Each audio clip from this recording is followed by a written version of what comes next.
Every safe has a little story on, protection-wise, or, how to get into them. We're trying different opening techniques now, and that makes it a little bit more fun.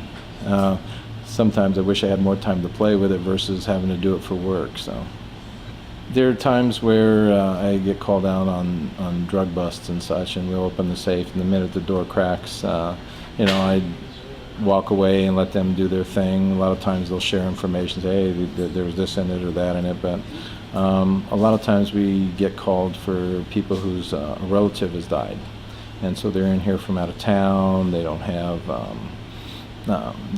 no combination for the safe, so we get called out to open it up. So they're looking for wills and things like that. We've done work for the Border Patrol where I've driven down along the fence line on the border, just a lot of different interesting places to go.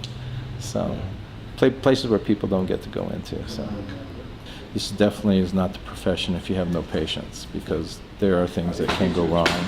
You can get locked out or have something go wrong and then have to redo everything you did. So it's definitely interesting. But you do 20, 30 different things a day, so it does keep your interest level up.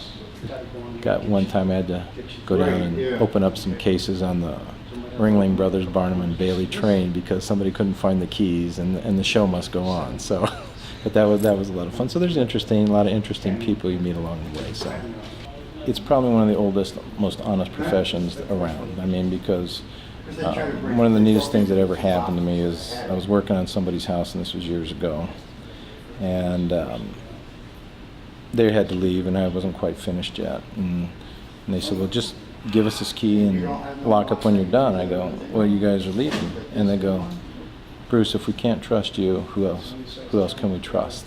Yeah, because we have that knowledge. And to me, that was probably the best comment that anybody could ever have told me. Like, just lock it up when you leave. So, and that's the neat part about the business.